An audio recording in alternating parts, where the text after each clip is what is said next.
Q&A. Karena setiap pertanyaan selalu ada jawaban. Dipandu oleh Yohana Margareta.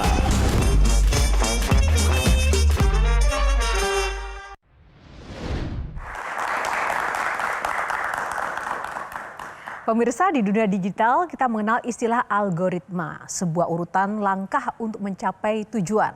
Sebuah pola yang menentukan apa yang kita lihat dan apa yang kita dapatkan. Namun, sadarkah kita bahwa hidup pun memiliki algoritmanya sendiri? Mengapa ada jalannya yang terasa begitu terjal meski sudah berjuang? Sementara yang lain juga mungkin nampaknya begitu tenang di tengah badai.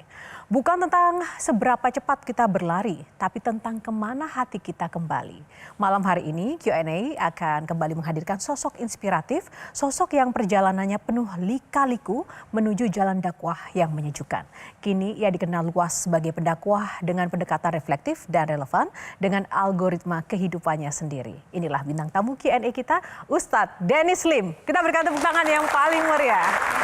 Silakan. Mana biar aneh. Ustaz.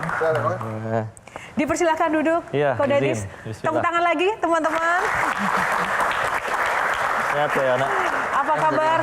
Ko Dennis ya, akrab Ko kamu Dennis memanggilnya, aja. Ko Dennis. Ini kedua kali di Q&A. Alhamdulillah. Bagaimana update kehidupan Ya malam gitu ini? aja, masih diizinin hidup buat nyiapin bekal pulang.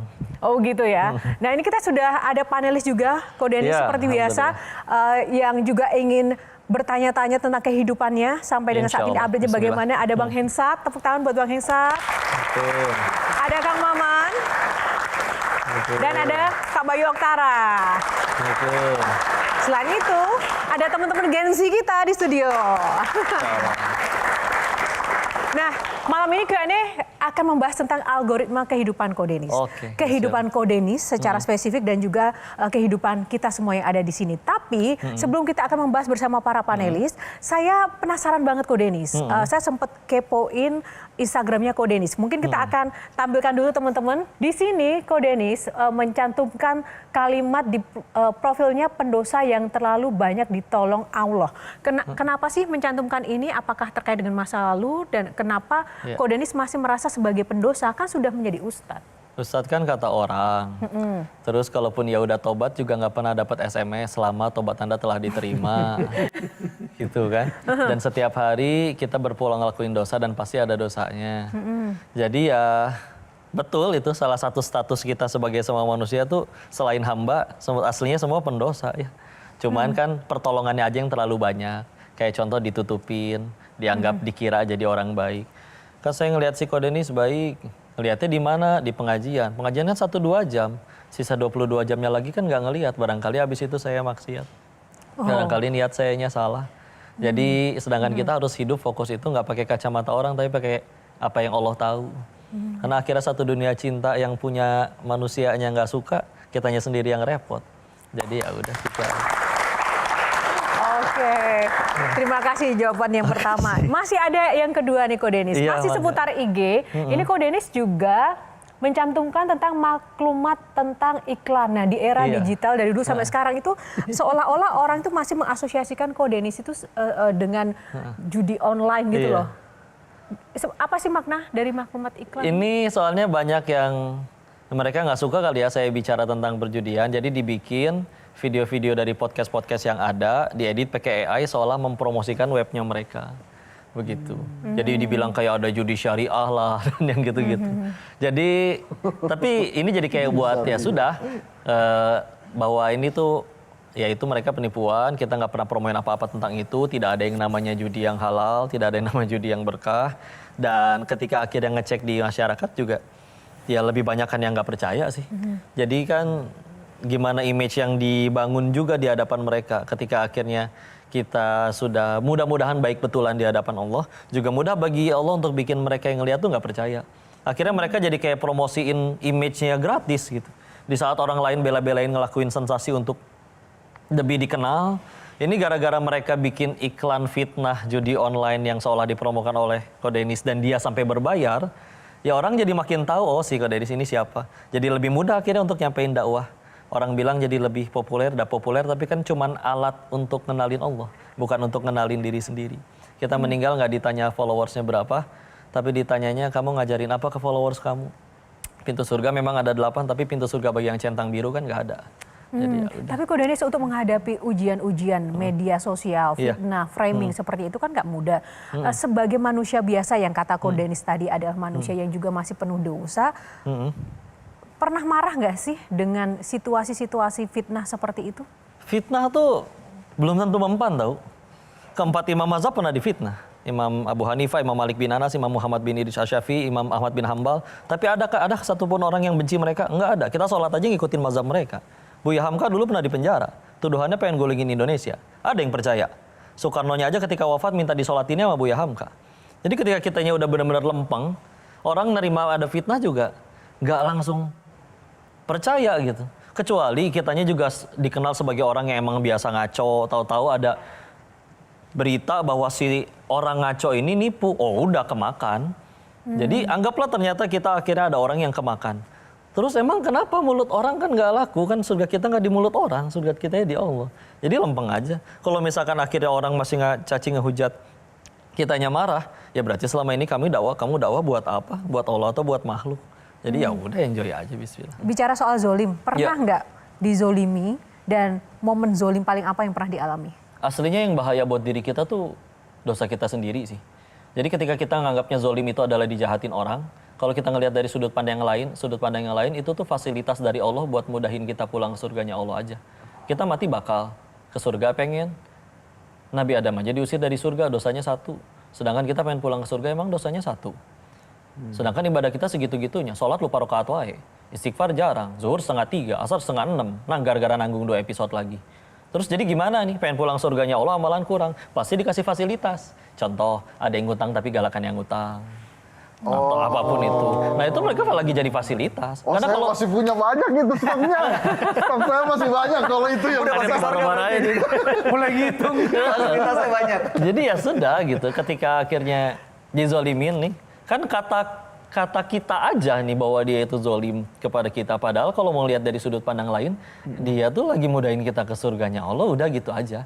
Terus kalau misalnya kita pengen milih ngambek gitu, terus balas dendam juga, apa solusi yang didapat dari ngambek teh apa gitu?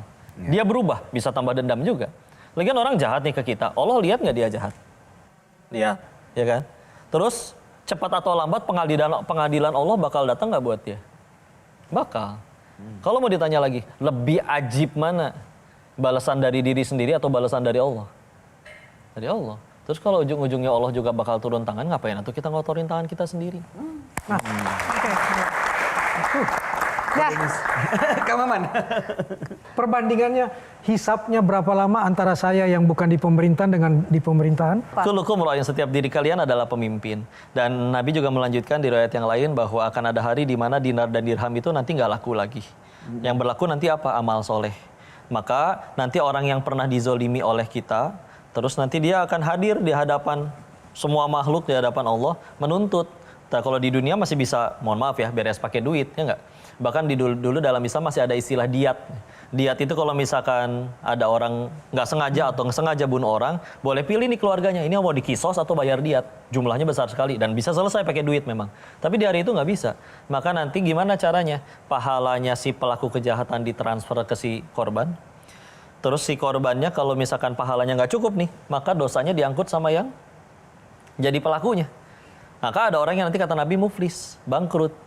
Pas akhirnya nggak punya apa-apa lagi gara-gara udah dituntut orang itu, dia ngelongok ke belakang. Aduh, masih ada ratusan juta orang lagi. Nah, itu repot sekali. Banyak hal ajib yang ingin kita akan gali lagi dari Ko Denis. Ada beberapa pertanyaan karena juga Ko Denis ini kan dikenal sebagai ustadz yang selalu terkenal dengan gaul, digital, terkenal dekat dengan yang namanya dunia popularitas. Nah, aku tuh pengen tahu banget juga bagaimana seorang Ko Denis ini menjaga popularitas dan juga menjaga hati. Lebih sulit yang mana? Kita akan jawab seusai jeda. Tetaplah bersama Q&A karena setiap pertanyaan selalu ada jawaban. Keluarga kan pasti kena dampak ya dari popularitas Ada yang sampai pernah DM ke Teh Yunda, ke istri. Teh Yunda sudah siap belum untuk ya itu, dia menawarkan diri untuk jadi istri yang kedua, bahkan nyampe kayak langsung ke istri.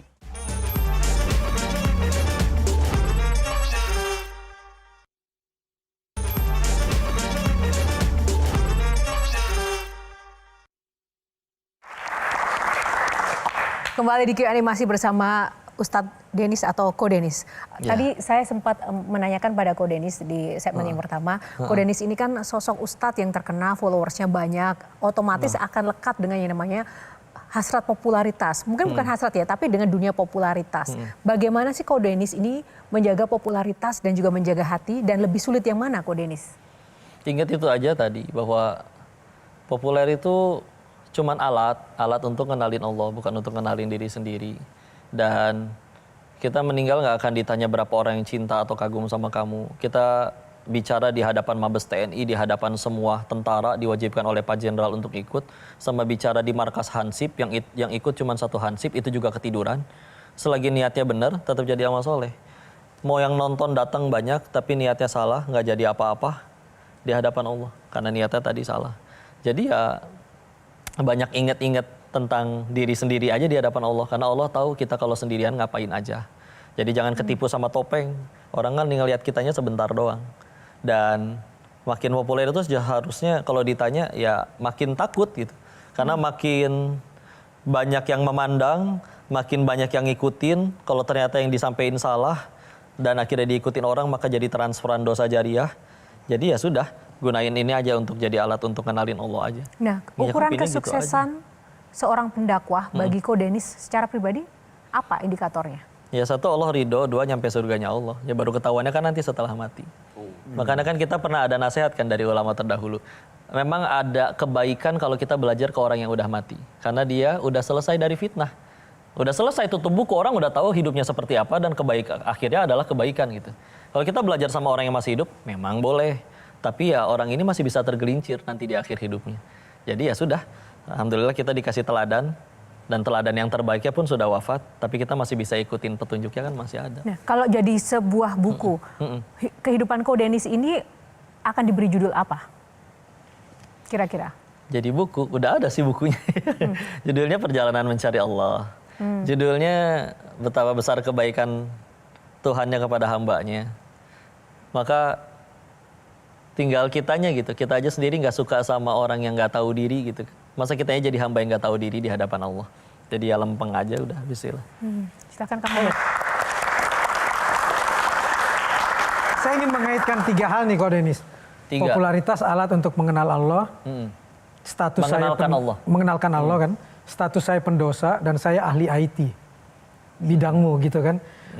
Misalnya nih saya pendosa. Lalu saya ingin membalas dosa-dosa saya dengan menjadi pengkhotbah yang baik. Tapi kemudian saya takut karena IT sekarang sangat dahsyat. Dengan mudah dosa-dosa saya diungkap kembali dengan orang. Lalu dia bilang, ngapain lo ngomong soal perselingkuhan? Lu sendiri nih masa lalu lu penuh dengan perselingkuhan. Kita kan kadang takut nih. Kalau saya ngomong begitu, malah dibuka masa lalu saya. Sementara saya berlindung dari Allah supaya aib-aib saya ditutup. Apa yang harus saya lakukan? Satu, makanya ketika kita dari awal ya hidup, memang ahsannya paling idealnya adalah ya jangan berbuat sesuatu yang kira-kira bakal jadi nyerang balik kamu atau kamu sesali. Tapi itu kan sudah lewat. Anggaplah sekarang ternyata kita udah tobatnya tobatan nasuha, tapi pengen menyampaikan kebaikan. Alhamdulillahnya standar nyampein kebaikan kan nggak harus maksum dulu. Kalau standar tidak harus maksum dulu. Iya, kalau standar untuk nyampein kebaikan itu harus nggak punya dosa, maka yang boleh dakwah cuma Nabi dong. Ya kan? Tapi alhamdulillah ternyata kita diizinkan untuk ya sudah nyampein kebaikan. Yang penting satu, yang kamu sampaikan itu benar-benar benar gitu. Entah datangnya entah dari Quran, entah dari Sunnah. Masalah-masa lalu kita dulu seperti apa, tugas kita tuh satu, tobatnya benar nggak di hadapan Allah. Karena kalau misalkan kita ternyata sudah tobatnya nasuha beneran di hadapan Allah dan Allah terima, mudah bagi Allah untuk ngebuat ketika akhirnya ada yang nge-blow up, Allah tetap nggak, orang-orang tetap nggak benci itu, dibulak-balikin. Harus dengan sholat tasbih, sholat taubat? Apapun yang penting taubatannya taubatan nasuha, ya. Karena taubatan nasuha itu yang paling penting amat sangat menyesal, meneteskan air mata taubat. Karena kita tahu air mata taubat seorang pendosa jauh lebih mulia daripada sombongnya ahli ibadah, seperti itu. Oke, apa nih pendosa atau yang mana? Enggak, maksudnya tuh pertanyaannya. Iya, air jadi nggak apa-apa gitu. Mau dibuka juga nggak apa-apa. Ada yang bilang begini. Hidup itu kan lebih enak karena duitnya banyak. Kok Dennis bisa yang ngomong begini kayak karena gitu duitnya karena belum banyak? pernah ngerasain duit banyak aja. Oh iya, enggak, makanya kan saya belum pernah. Jadi saya ngomong. Tapi kamu ngasih utang ke orang banyak. Oh iya, itulah karena kebaikan kan? Wede. Enggak. Itu katanya jadi dosa. Sombong. Astagfirullahaladzim, nggak boleh gitu. Menuju surga. Nggak boleh gitu. Nggak, maksud saya orang bisa bicara tentang kebaikan, bisa bicara tentang amal. Seperti Koh Denis ini hidupnya juga dianggapnya lebih enak ya, karena sudah selesai. Koh Denis pernah punya banyak uang melimpah-limpah. Tapi gimana yang memang hidupnya itu memang harus suka atau tidak suka masih ngejar dunia nih. Silakan dikejar. Bahkan kan kalau bisa orang muslim atau harus soleh, harus kaya. Dan lebih baik kekayaan itu di tangan orang soleh daripada di tangan orang yang ya belum soleh lah ya. Seperti itu. Ada nggak cara kaya menurut Islam yang dilakukan oleh para nabi atau para pengikutnya? Kalau kita bicara gitu ada. Kita mau kok bikin berapa episode juga hayu. Cuman pertanyaannya kan garis besarnya itu satu. Para sahabat nabi itu jadi kaya, mereka efek samping. Kita pengen jadi kaya, tujuan utama. Itu repotnya. Kita aja duha biar kaya kok. Jadi nanya-nanya. Satu lagi nih saya. Efek samping. Tok. Efek samping, serius. Jadi ada sahabat Nabi itu, kalaupun yang dibilang miskin banget itu ada, dibilang kaya banget juga ada. Tapi bukan karena yang miskin itu nggak sanggup kaya. Tapi yang miskin itu karena ngerasa, aku lebih mudah dekat sama Allah kalau aku tidak kaya. Bahkan ada sahabat Nabi yang kalau disebutkan, kamu manusia tinggal 2 aja, kamu nggak boleh mimpin. Namanya Abu Dzar Al-Ghifari, padahal solehnya luar biasa. Iya. Dan ada sahabat Nabi yang dia pergi kemanapun harus mimpin. Nggak boleh enggak. Bahkan dianya sendiri yang berkata, namanya Amr bin As. Aku lebih mudah dekat sama Allah kalau aku punya kuasa dan punya harta. Dibuktikan ketika mimpin dan punya harta. Jadi semuanya sama, untuk tujuan yang sama. Bikin tambah dekat sama Allah nggak nih? Standar kebaikan kan cuma satu. Kenapa Bang Hensat? Kok malah karena bingung? ya itu tadi kan. Ada yang memang milih miskin, ada yang milih kaya. Tapi ada juga yang dipaksa miskin katanya. Saya dipaksa miskin nih. Nggak bisa kaya. Karena udah garis saya dari langit, lu mesti miskin, ya udah jalani kehidupan lu sebagai orang miskin gitu. Itu mana tuh? Masalahnya kita tahu dari mana kalau takdir kita orang miskin. Itulah pertanyaannya sebetulnya. Tahu Makanya dari terus mana ikhtiar aja dong. Nah tugas manusia kan jadinya cuma 3. Lurusin niat, ikhtiar maksimal, hasilnya tawakal Allah. Ketika udah dibungkus dengan tawakal, hasilnya seperti apapun juga akhirnya terima-terima aja. Dan bisa tetap berbahagia. Apa bedanya dengan pasrah? Kalau pasrah nggak ikhtiar. Kalau misalkan tawakal, ikhtiarnya tetap maksimal, tetap gila-gilaan, tetap banting tulang lebih banyak dari orang. Tapi dia tidak lebih kaya dari orang lain. Ya sudah, makanya kan ganjaran dari Allah kan justru bukan nominal harta. Tapi jadi pahala atau amal soleh di sisi Allah. Ya? Oke, Kak Bayu. Kok ini mau nanya soal popularitas nih, balik lagi. Karena ada yang bilang katanya popularitas itu sebaiknya dihindari supaya bisa mendapatkan ketenangan hidup. Nah sekarang sebagai laki-laki, muda, populer, kaya, kalau saya jadi Koh Denis, wah itu pasti banyak cewek-cewek yang mengusik ketenangan keluarga tuh. Itu pertanyaan pertama tuh. Banyak yang nyetor anaknya nggak untuk jadi? Nah itu keluarga kan pasti kena dampaknya dari popularitas Koh Denis. Ada yang sampai pernah DM ke Teh Yunda, ke istri. Teh Yunda sudah siap belum untuk ya itu, dia menawarkan diri untuk jadi istri yang kedua, bahkan nyampe kayak langsung ke istri, ya. Cuman ya, gimana kitanya gini, misalkan istri itu kan gimana kitanya, ketika kita benar-benar lempeng, mau yang lain mental kayak gimana juga, kitanya nggak ladenin ya dia tenang. Mau yang lain diem aja tapi suaminya emang mental ya tetap cilaka juga. Dan lagian dengan akhirnya inget segala macam kurangnya diri ini untuk bekal pulang ke hadapan Allah, kayaknya nggak sempet deh mikirin buat nambah-nambah kayak gitu, riweuh. Masih muda loh ini. Menjaga ketenangan hatinya gimana tuh? Iya masih muda tapi bisa jadi mati nanti malam, terus kenapa? Kalau dilihat dari pertanyaan-pertanyaan dan juga jawaban Koh Denis, seolah-olah kehidupan Koh Denis ini kan sangat ramai karena harus bertemu dengan banyak orang, banyak juga orang yang menginginkan kehidupan Koh Denis, bahkan menjadi bagian dari kehidupan Koh Denis juga. Tapi pertanyaan saya, pernah nggak sih Koh Denis mengalami masa yang sunyi dalam hidup Koh Denis, merasa sendiri? Iya, itu waktu Dan di kapan? Thailand, waktu akhirnya tercapai target pengen punya berapa miliar dan segala macam. Itu adalah titik terjauh ya. Kalau setelah sekarang ya, karena aslinya kita nggak pernah sendirian ya. Di kiri kanan ada malaikat pencatat amal. Belum lagi dari golongan bangsa jin ada korin. Belum lagi diliatin terus sama Allah. Ya, jadi aslinya yang pada selingkuh itu rame itu di kamar nggak berdua itu. Terus aja nontonin jin sama malaikat. Ih, gombalnya geleh gitu ya. Jadi ya nggak pernah sendirian gitu. Jadi dan masalah ramai atau enggak di hati kan, kalaupun akhirnya Allah tanamkan cinta kepada orang yang disayang, ya sudah, selagi jadi suami kan jadi laki-laki tuh gitu ya. Mau satu dunia benci, dia bisa tenang ketika ingat setidaknya ada satu wanita yang akan tetap mentaatiku apa adanya. Istri di rumah, selesai. Koh Denis, Langsung dia. pernah nggak Pernah nggak ada Ada. umat ya Oh, belum. yang datang ke Ko Denis minta amalan didoain supaya jadi pejabat, naik jabatan atau mau jadi kaya? Pinter, bro. Nah ini kan orang pinter, Iya, bro. maksudnya bukan orang pinter yang begini. Tapi ada. Ya kali serius. atau ada. Anda jangan suzon dulu. Apalagi waktu zaman kampanye. Yang disemprotin pakai air juga ada kan? Ah, serius? Nah ini orang datang nih, Ko Denis tolong saya dikasih amalan dong supaya saya naik jabatan, supaya saya jadi kaya gitu. Saya doakan semoga kamu jadi hamba Allah yang baik aja. Ya, kalau kata Allah kamu baik dan kamu memantaskan diri di hadapan Allah, kamu akan dipilih kok tanpa kamu self-claiming atau ngajuin diri juga.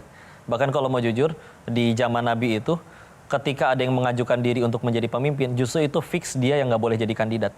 Nah, karena Ko Denis ini kayaknya bisa fleksibel ya di segala situasi dan dengan segala kondisi, apalagi di dunia digital, entertainment, dan juga mungkin di dunia dakwah sendiri. Banyak sekali yang Ko Denis ini bisa masukin. Nah, aku juga mau nanya, stigma apa sebenarnya yang benar-benar paling melekat dan menempel ke Ko Denis, tapi Ko Denis merasa nggak nyaman atau terganggu begitu? Pernah nggak ada stigma tertentu tentang Ko Denis? Ustadz K-pop katanya. Ustadz Song K-pop. Joong Ki dan yang lain-lain. Karena dikira mirip Iya. Korea gitu. Ya udah, cuman ya saya sih kurang suka ya dipanggil kayak gitu-gitu. Karena saya kayaknya lebih mirip sama orang tua saya daripada artisnya. Cuman ya itu kan balik lagi mulut orang ya. Dan kita baru latihan ikhlas itu harus nyampe di titik pujian, cacian, sama suara ember jatuh itu sama aja. Kalau kita masih senang dengan pujian, dicaci patah semangat, tidak dipuji patah semangat, jadi ya banyak-banyak ngaca ke diri sendiri aja. Kamu berarti selama ini niatnya untuk apa? Kalaupun ada sebutan-sebutan kayak gitu ya, ada yang nyaman, ada yang nggak nyaman. Tapi ya udah kan mulut orang aja gitu. Dan nggak laku penilaian orang nanti di hadapan Allah. Lakunya adalah kelakuan kita sendiri di hadapan Allah kayak gimana. Dipanggil Koko tuh nggak terasa rasis ya? Enggak. Nah itu kadang-kadang orang dengan mudah mengatakan, kamu ngomongnya rasis sih. Makassar lu, Sunda lu, Cina lu. Enggak, dianya aja pundungan. Tuh.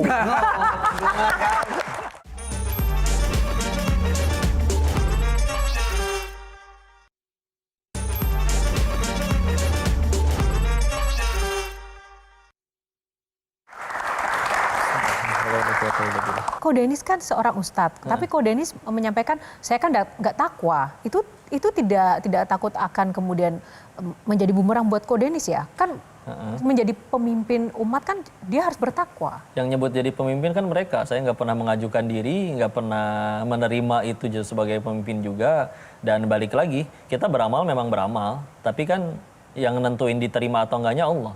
Kita nggak bisa self-claiming, oh saya hamalan tadi udah diterima banget nih sama Allah. Nggak bisa, kepedean. Lagian pada dasarnya kan merasa soleh itu salah, merasa salah itu mudah-mudahan jadi soleh betulan. Ada orang dalam usaha gitu ya, tanggapan Ko Denis gimana nih? Orang dalam usaha yang menghalalkan cara-cara yang mungkin berkolusi dan lain-lain, merugikan banyak orang. Tapi dia merasa salah, lalu kemudian dia berbuat baik, sedekah, bahkan beribadah lebih dekat lagi sampai ke tanah suci gitu. Tapi habis itu dia ulang lagi.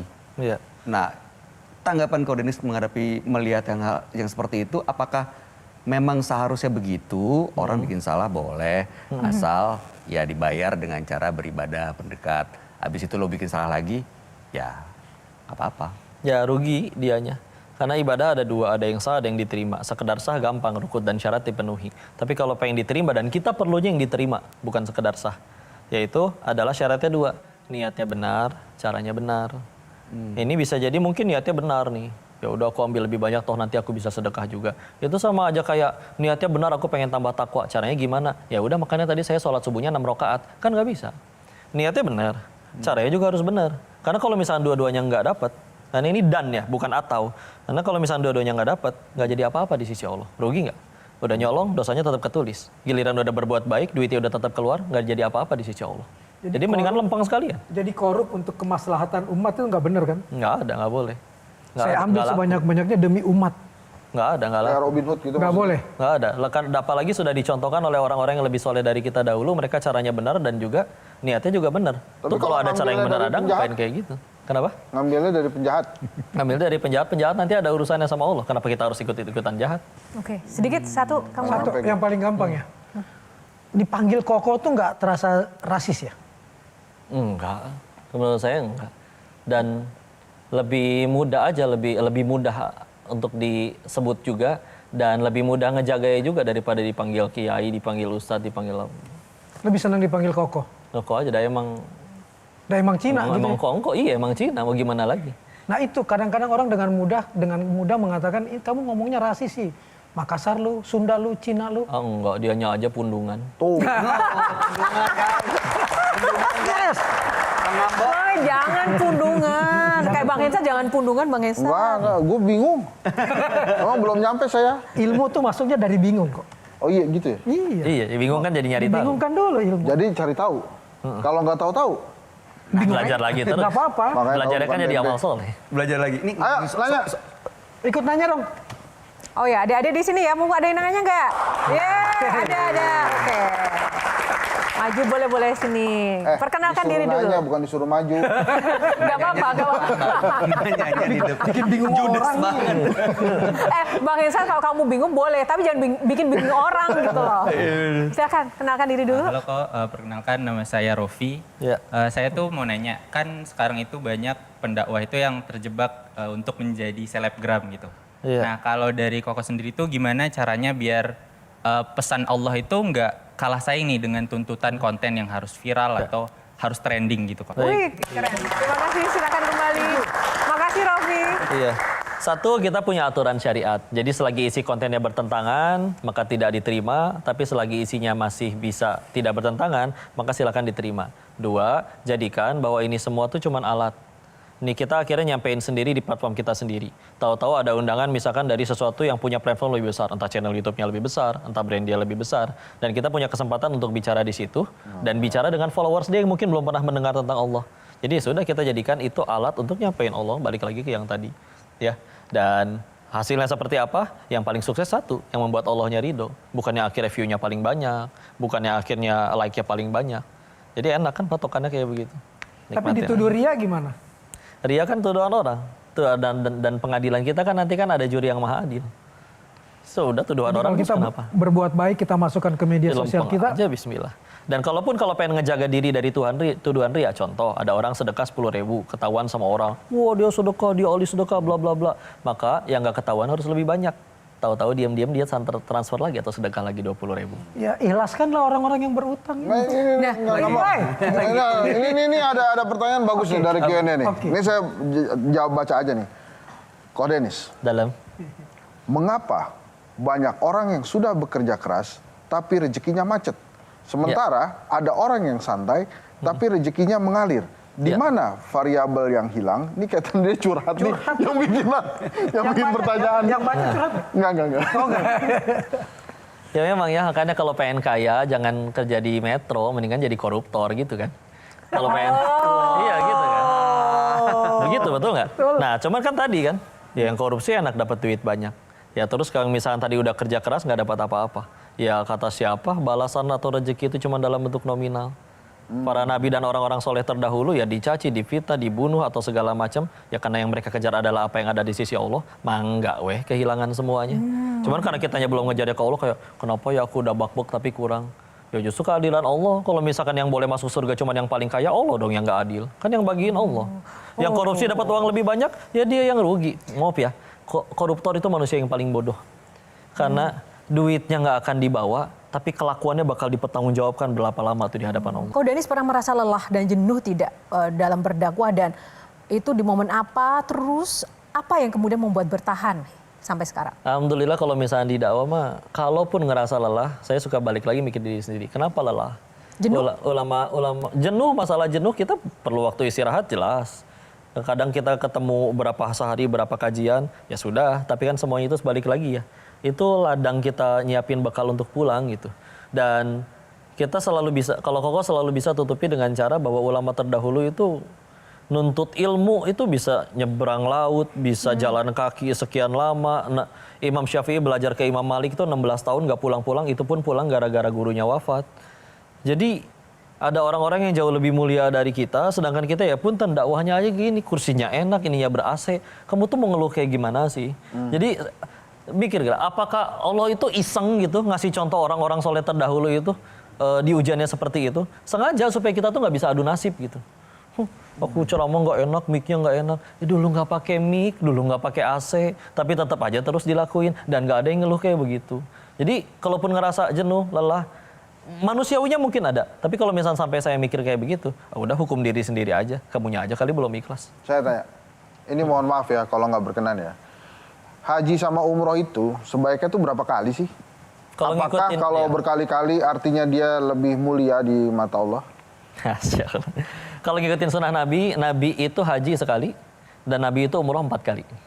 Seumur hidup Nabi ya. Berapa 4 kali? Nabi seumur hidup Nabi itu haji 1 kali, umroh itu 4 kali. Seumur hidup Nabi. Tapi ya karena terbatas umur. Tapi itu bukan jadi patokan. Kalau misalkan jadi patokan ya tadi haji minimal sekali. Bagi yang mampu sekali lagi ya. Dan kalau umroh memang tidak ada batasannya. Yang mana yang paling mulia? Yang umroh dan hajinya bikin dia tambah takwa kepada Allah. Kalau umroh dan hajinya bikin dia malah jadi sombong, ya nggak laku juga di hadapan Allah. Nggak, kalau haji kan katanya undangan dari Allah. Ya. Ya, saya mah nggak haji karena saya nggak diundang-undang. Terus itu gimana itu begitu? Masalahnya kita itu iya betul diundang. Masalahnya kita memantaskan diri untuk diundang nggak? Kalau kita yang nggak mantesin diri terus ngerasa kayak, oh saya nggak diundang-undang. Loh kamu baru suudzon ke Allah. Allah berusaha ngundang kamu loh, tapi kamunya aja yang nggak mau usaha. Saya merasa diundang. Tapi peraturan pemerintah saya baru naik haji 20 tahun. Yang dosa siapa? Yang bikin aturan akan kena tanggung jawab dengan aturan yang dia buat. Kalau itu ternyata tidak zolim, dia aman. Kalau ternyata ada kezoliman di situ, Allah tahu mana yang zolim, mana yang enggak, dia harus bertanggung jawab. Tugas kita yang udah ikhtiar semaksimal mungkin, bahkan kita udah daftar haji dan ternyata berangkatnya 20 tahun, tahu kita meninggal duluan, di hadapan Allah sudah dapat pahala hajinya.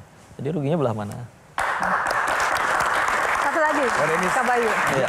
Sebagai seorang Koh Denis gitu, apa tantangan yang dihadapi saat harus istiqomah? Cara paling mudahnya ingat dosa. Jadi ketika kita misalkan kalau ngeliatin orang ini manusia segini banyak, ya Allah ini orang pada bisa ke surga nggak ya? Kau jawab, insya Allah bisa. Kenapa? Karena mereka nggak pernah ngelakuin dosa sebanyak saya. Allah tahu kok saya kalau sendirian ngapain aja. Maka ketika kita ingat kayak begitu, meskipun mungkin mereka sholatnya telat atau segala macam, saya tahu, mereka nggak pernah berbuat dosa sebanyak saya.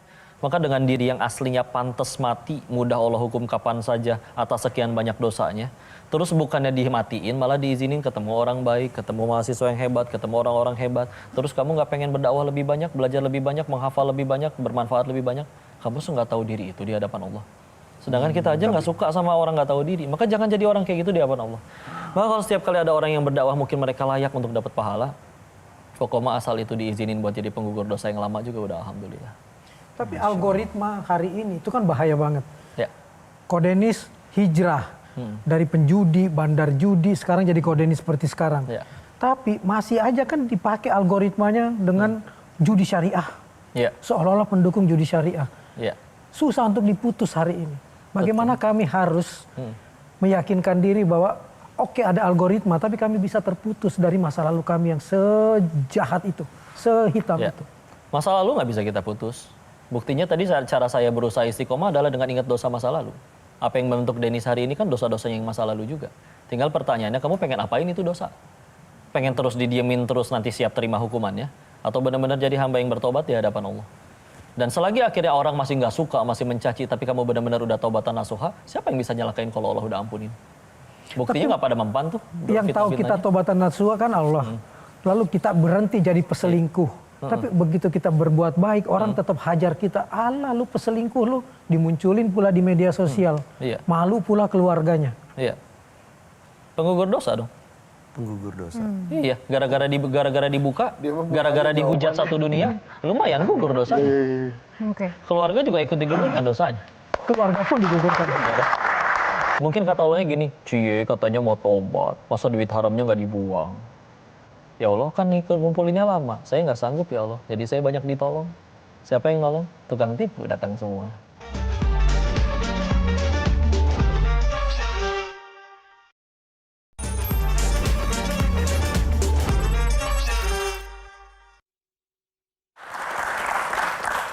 Kembali di Q&A. Nah, kalau sekarang saya ingin membawa diskusi kita ini tentang legacy. Tenang itu mahal dan juga arti kebahagiaan bagi Koh Denis. Mendengar kata bahagia itu rasanya tuh mudah, biasa dan sudah sering ya Koh Denis. Tapi bagi Koh Denis tuh bahagia tuh sebenarnya seperti apa sih? di era sekarang? Satu, bicara bahagia itu hak kita sendiri masing-masing dan sebetulnya itu tergantung apa yang ada di hatinya. Kalau misalnya di hatinya udah full ke Allah semua lebih mudah. Atau ginilah contoh, orang yang hobi main bola dia rela keluar duit, bayar lapangan, kena sliding tackle, udahan tetap berkata, seru ya mainnya. Coba yang nggak hobi main bola. Jadi bahagia itu justru bukan punya segala-galanya, tapi melepaskan segala-galanya. Islam kan aslama yuslimu, berserah, melepas. Allah tahu ketika kamu pengen bahagia, maka justru kamu mesti ngelepas nih segala pesaing Allah di hatimu. Makanya jangan heran kalau ada orang tobat, hijrah, mu'alaf. Dulu aku kaya, setelah mu'alaf nggak kaya. Ya Allah lagi cabut kemelekatan yang pada nemplok di hatimu itu. Karena makin kamu melekat, kamu makin nggak bisa bahagia. Berapa banyak orang yang ngambek ketika dapat uang banyak, terus dia kesel. Kenapa? Karena omset bulan lalu lebih banyak. Padahal yang dia dapat hari ini juga belum tentu bisa didapat oleh banyak orang. Ya ketika belum ke Allah akan selalu kurang. Dan selalu kurang. Jadi kalau pengen bahagia justru, ya itulah aslama yuslimu, berserah, melepas. Jadi memprioritaskan kemelekatan kita pada Allah terlebih dahulu ya, bukan dari sisi duniawi. Oke, kenapa? Kalau ini bicara soal bahagia kan berarti berkaitan dengan rasa syukur gitu ya. Karena kita bisa mensyukuri nikmat yang kita kasih gitu ya. Tapi kan secara manusia kadang-kadang jabatan dari RT, berikutnya dia mau jadi RW. Rumah 1 dia pengen punya rumah 2. Iya. Kalau misalnya saya seperti itu, apakah artinya saya tidak bersyukur? Tergantung. Kalau misalnya kamu ngelakuin itu untuk supaya menebar manfaatmu, boleh. Aku udah memimpin, bismillah udah berusaha jadi pemimpin yang lebih baik. Kalau kamu pengen memimpin untuk tujuannya benar-benar untuk jadi manfaat bagi banyak orang, silakan. Tapi hati-hati juga jangan kepedean. Ya, ketika akhirnya kita misalnya ngerasa aku udah kaya nih segini, ya Allah aku pengen lebih kaya lagi supaya bisa berangkatin orang tua aku haji. Silakan, sekaya-kayanya kalau perlu. Jadi balik lagi, itu bikin kamu tambah dekat sama Allah atau enggak? Standar kebaikan tuh cuma itu kok. Ketika akhirnya itu, makanya kan tadi para sahabat ada yang miskin, ada yang kaya kok. Tapi persamaan dari mereka semua, mau miskin mau kaya, semuanya tambah dekat sama Allah. Hartanya dijadiin jalan tambah dekat kepada Allah, nahan laparnya dijadiin jalan tambah dekat kepada Allah. Yang nggak boleh itu hartanya yang dijadiin tujuan, yang penting tambah banyak, yang penting tambah berkuasa, tapi nggak bikin tambah dekat sama Allah. Dia yang rugi. Nah, begini, bicara soal dekat dengan Allah, otomatis kan harus ada sebuah kendaraan, yaitu mungkin keyakinan ya, apapun itu keyakinannya. Nah, ketika melihat Ko Denis dan juga mungkin orang-orang di sekeliling Ko Denis yang mungkin tadi Ko Denis sampaikan kan tidak semua orang, jutaan orang manusia di dunia ini, apalagi mungkin di Indonesia tuh yang memiliki kesempatan untuk bisa dekat spiritual, memiliki agama yang baik, mendapatkan dakwah dari tokoh-tokoh yang juga baik, mendapatkan lingkungan yang baik. Bagaimana mereka yang mungkin tidak memiliki keyakinan, bagaimana dengan mereka yang mungkin tidak memiliki privilege seperti itu, Ko Denis? Makanya orang yang biasanya lebih bijaksana kan yang udah lebih tua. Karena dia udah bonyok sama kehidupan. Dan ketika dia udah bonyok dengan kehidupan, ya dia akhirnya udah tahu di titik di mana. Oh iya ya, ternyata gini kecewa sama harta. Oh iya ya, ternyata gini kecewa sama orang. Oh iya, ternyata gini kecewa sama pasangan. Makanya meskipun akhirnya dia nggak lewat jalur agama pun, bonyok dengan kehidupan itu yang bikin dia lebih bijaksana kan.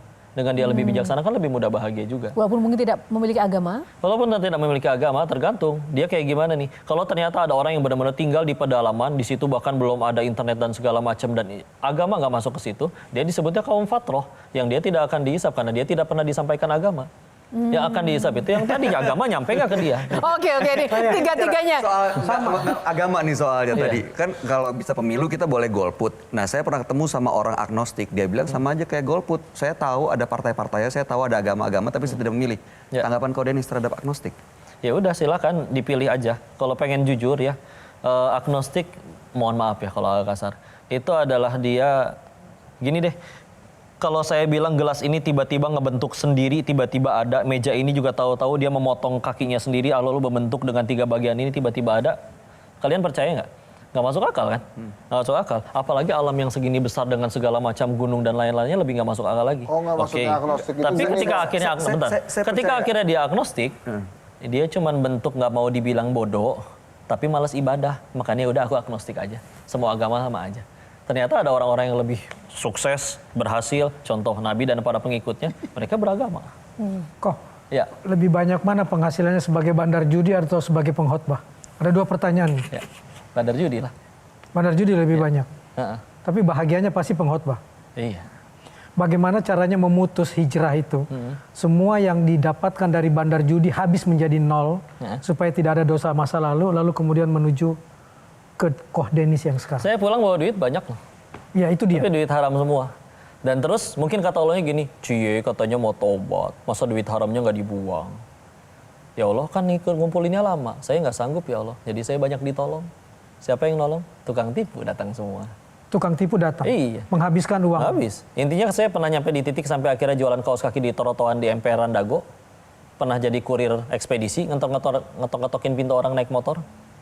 Dan ngambek, buat apa nih, udah nonggeng, udah sujud, malah habis semua kayak gini. Mendingan balik lagi ke Thailand. Tapi akhirnya ada di titik nanti setelah beberapa tahun, waktu itu mikir kayak begini, iya ya ini pertolongan.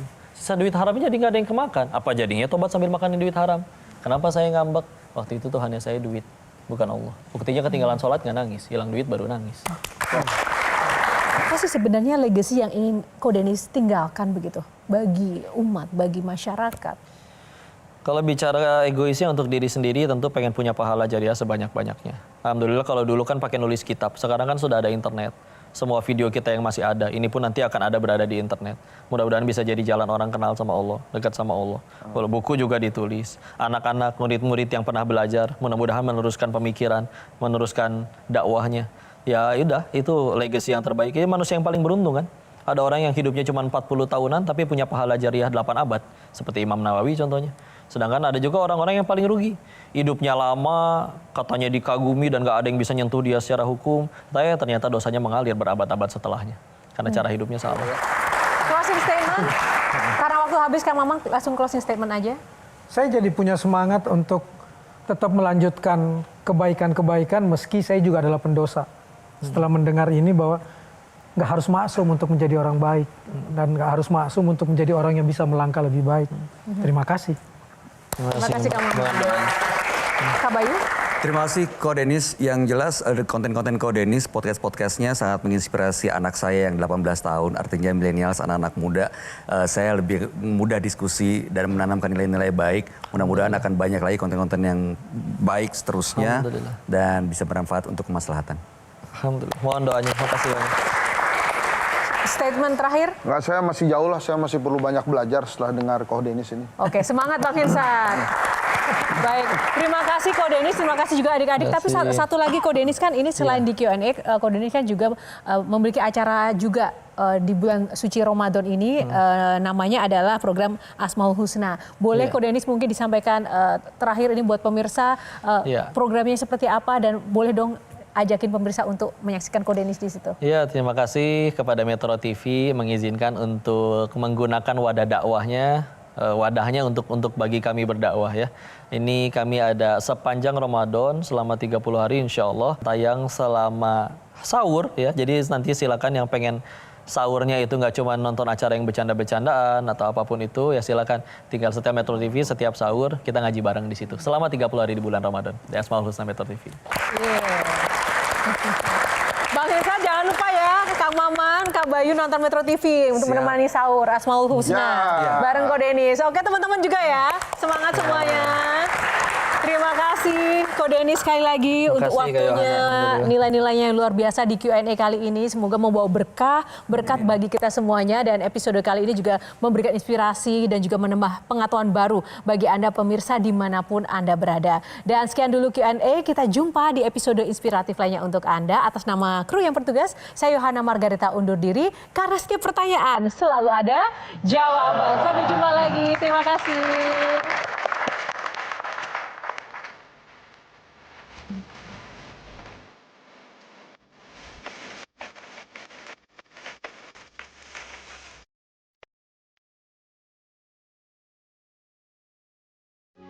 Metro TV. Jelajahi cara baru mendapatkan informasi. Download Metro TV Extend sekarang.